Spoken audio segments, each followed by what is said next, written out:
Ընդդիմությունը բուռն եւ նաեւ իշխանությունը նախընտրական փուլում է, երկիրը կարելի ասել եռում է նախընտրական փուլում, տարբեր հայտարարություններ են հնչում, որոնք հիմնականում տնտեսությանն են վերաբերում։ Եվ այդ հայտարարությունների ֆոնին ընդդիմադիր դաշտում շատ քիչ նկատելի է Արցախից բռնի տեղահանվածների հետ վերադարձի թեման կամ նրանց վերաբերող խոսույթը։ Մեզ հետաքրքրում է արդյոք ձեր օրակարգում կա նման թեմա, արցախցիների հետ վերադարձի թեման եւ պատճառը ինչու է ընդդիմադիր դաշտում նվազում այդ խոսույթի գեներացումը, քանի որ մի որոշ ժամանակ առաջ դա բավականին լայն թափ էր ստացել։ Երկրորդ թեման իշխանությունը ընդդիմությանն է մեղադրում, մասնավորապես դաշնակցությանը, քանի որ մենք այստեղ ներկայացուցիչներից չունեցանք հնարավորություն հարց ուղղելու, ուղղեմ, եթե պատասխանը ունեք, կարող եք ասել։ Լեռնային Ղարաբաղը հայաթափելու մեջ, այսինքն դաշնակցությունը ինչ որ ժամանակ իշխանություն փոխվեց եւ այլն, երեք էր խոսվում այդ թեմայով, եթե նմանատիպ հարցի պատասխանը ունեք, խնդրեմ ասեք։ Հետաքրքրական է, որ երկու հարցն էլ ինձ չէր վերաբերվում, փաստացի, հեսա կբացատրեմ ինչի, բայց փորձեմ ամեն դեպքում պատասխանել։ Առաջին հարցի հետ կապված, ես չգիտեմ, թե ընդդիմադիր որ շրջանակներին նկատի ունեք Հանրապետական կուսակցությունը Հայաստանի պարլամենտական ընդդիմադիր պարլամենտում ներկայացված ընդդիմադիր կուսակցությունն է եւ մեր վերջին համագումարի բանաձևում առանձին կետով խոսվում է Արցախահայերի, Արցախում բնակվող հայերի վերադարձի իրավունքի մասին։ Ու ես կուզենայի օգտվելով հնարավորությունից, որ կառավարությունում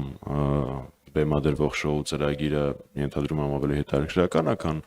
այս ճեպազրույցը, մի քիչ ավելի շատ ժամանակ կտրամադրեմ այդ հարցին։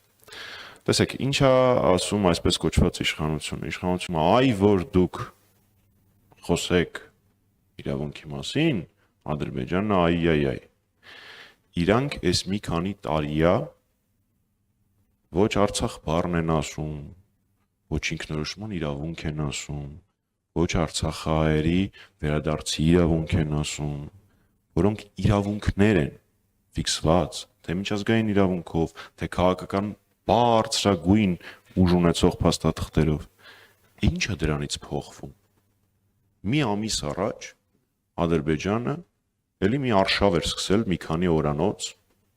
Ես չեմ ուզում հայկական ինֆորմացիոն դաշտ բերել այդ ամեն ինչը, բայց տարբեր կալիբրի չինովնիկներով, տարբեր դա գոնգո է կոչվում, պետական ֆինանսավորում ունեցող հասարակական կազմակերպությունների միջոցով, բյուջետային է, տողով բյուջետային ֆինանսավորում ունեցող հասարակական կազմակերպությունների միջոցով, նորից խոսում էր ինչ-որ ցնդաբանություններ մեր հայրենիքի հետ կապված, ինչ-որ գոյություն չունեցող թվեր էր հնչեցնում եւ այլն։ Ես կարող եմ հասկանալ Հայաստանի Հանրապետության այն քաղաքացուն, ով ջարդված, խայտառակ կառավարմամբ պատերազմից եւ դրա արդյունքներից ճնշված կարող էր ասել. լավ, հլը տասեք տեսնենք այս Փաշինյանի առաջարկածը ինչ է, փորձենք։ Դրա համար կար 5 տարի։ Բոլորս տեսնում ենք, որ այդ ճանապարհը անօգուտ է։ Ինչքան ուզում է չասես, միևնույն է Ադրբեջանը խոսալու է թե ցնդաբանությունները փախստականների հետ կապված, թե Սևանի հետ կապված, թե Երևանի եւ այլն։ Ոչ մեկ չի ասում, որ դա պետքա այս պահին նախապայմանի տրամաբանությամբ պահանջատիրական ագրեսիվ ռետորաբանության մաս լինի, բայց հրաժարվել այդ իրավունքից Փաշինյանին ոչ մեկ իրավունք չի տվել։ Ուստի այդ պսևդո կապը, գոյություն չունեցող կապը, մենք չխոսենք, որ իրանք չխոսեն, իրականություն չի, ու մենք դրանում ամեն օր համոզվում ենք, ամեն օր։ Ձեր առաջին հարցի հետ կապված, չգիտեմ ում էր վերաբերվում հարցը, հանրապետականի վերջին ամենամեծ քաղաքական իրադարձությունը եղել է մեր 18-րդ հերթական համագումարը, որի բանաձևի մեջ ձեր հարցի պատասխանը կա, ոչ, ինքը մեր համար երբևէ չի դադարել լինել առաջնահերթություն։ Երկրորդ հարցի հետ կապված, նորից մեզ չի ուղված, բայց այնուամենայնիվ ես կպատասխանեմ։ Ձեռ են առնում մեզ։ Չէ լուրջ, Փաշինյան ենք ձեռ են առնում։ իրանց կառավարման օրոք ստորակետ պատճառով Արցախը գրավվել է եւ հայաթափվել։ Դե եթե հանկարծ եւ այլն դուք շնորհավորեցիք, դուք ուղիղ 6 օր այսինչ կուսակցության ղեկավար ներազգային ժողովի նախագահ Արցախում լուրջ են ասում։ Բա ինչի չեն ասում, որ գիտեք, ես սահմանափակում ունեմ խոսել մի մարդու մասին, ով հիմա Բաքվի բանտում է, անկախ իմ քաղաքական տարաձայնություններից Արայիկ Հարությունյանի, ես ճիշտ չեմ համարում իր հետ կապված որևէ բաներ ասել, բայց այս մեկը ուղղակի չեմ կարող ասել։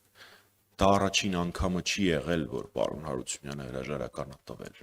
այդ ժամանակահատվածում։ Եվ այն խիզախ հայրենասեր պատասխանատու գործիչները, որոնք ստանձնել են այդ ժամանակ Արցախի կառավարումը, պարզապես այլընտրանք չունեին, որովհետև արդեն որ երրորդ անգամ այդ պահին Արցախի իշխանությունների բարձրագույն ներկայացուցիչը ցանկանում էր հրաժարական տալ։ Սրա մասին ախր շատ խոսվել է, ես որևէ ինչ մեծ բացահայտում չեմ անում, բայց ոնց որ սա մոռացվել է։ Ուստի ես լուրջ չեմ կարողանում հասկանալ, ինչքան կարելի է լկտի սուտ ասել։ Ձեր իշխանության եւ ձեր աշխատանքի արդյունքում է դա եղել, ավելի ճիշտ չաշխատանքի։ Ես նաեւ լսում էի մինչև ինձ եղած ԿՊ-ական ներկայացուցիչների ասածները, օգտվելով հնարավորությունից, որ հասցնենք, նաեւ դրանք մեկնաբանում։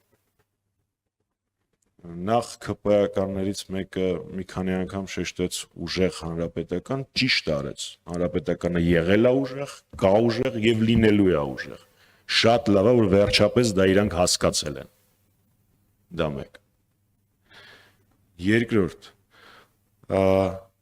իրանք ինչ որ փորձում էին ներկայացնել, որ Ադրբեջանի եւ իրանց միջև որևէ պայմանավորվածություն բացի այդ թղթերի վրա գրվածներից չկա, մի կողմ թողնենք թղթերի բովանդակությունը, երաշխիքները եւ այլն։ Փաստացի 2 օր առաջ, եթե չեմ սխալվում, ձեր հարցն էր, 2 օր առաջ Ադրբեջանի ներկայացուցիչը ասել է, որ նախապայման է ստորագրման սահմանադրության փոփոխությունը։ Այդ թղթի մեջ սահմանադրության փոփոխության վերաբերյալ ոչ մի բառ չկա։ Ստացվեց, որ այդ թղթի մեջ ամեն ինչ չի գրած։ Իսկ որտեղ են երաշխիքները, որ մի ամիս հետո էլ Ադրբեջանից որևէ մեկը չի ասի, բայց մի հատ էլ նախապայման կար։ Ձեզ խաբել են, ձեզ չեն ասել։ Այս ակնհայտ բաներ է, փաստացի ասում են Ադրբեջանի հետ ուրիշ պայմանավորվածություն չկա, քան թղթի վրա գրածները, ու 2 օր առաջ դրա խիստ հակադարձ բանն է ասվել։ Բայց ինչ պայմանավորվածություններ կան, որ մենք չգիտենք։ Ու գիտեք, ես չափից շատ եմ հարգում մեր քաղաքացիներին, որպեսզի կոնսպիրոլոգիայի դավադրապաշտությունների մեջ մտնեն, բայց ես միշտ նույն օրինակն եմ բերում։ 2018 թվականին Փաշինյանը խնդրել է Ալիևին նվազեցնել սահմանային լարումը, որովհետև ինքը պիտի ուժեղ հանրապետականների հարցերը փորձեր լուծել։ Սա ինքն էլ է ասել, Ալիևն էլ է ասել եւ այլն։ Ես չեմ մտնում լիֆտ, Դուշանբե եւ այլն։ Նեուց։ Բացարձակ։ Պարզ հարց եմ տալի։ 18 թվական Փաշինյան-Ալիև հանդիպում, առաջին հանդիպումներից մեկը։ Փաշինյանը խնդրում է նվազեցնել սահմանային լարումը։ Էլի Փարքաստո հայ զինվորի կյանք է փրկվել։ Մի կողմ դա դնենք։ Բայց ես ուրիշ հարց եմ տալիս։ Ինչի դիմաց է դրան համաձայնվել Ալիևը։ Ընդ որում ես այդ հարցի պատասխանը չունեմ։ Ես այդ հարցը տալիս եմ ակնկալելով, որ այդ նույն հարցը տալու են մեր հայրենակիցները։ Ակնհայտ է, չէ՞ որ սիրուն աչքերի, գլխարկի եւ այլնի համար չի եղել։ Ակնհայտ է, չէ՞ որ դիմացը ինչ որ խոստում ա տրվել։ Իսկ քանի տենց խոստումներ կան, որ մենք դեռ չգիտենք։ Այս է իրականությունը հայ-ադրբեջանական բանակցությունների մասին։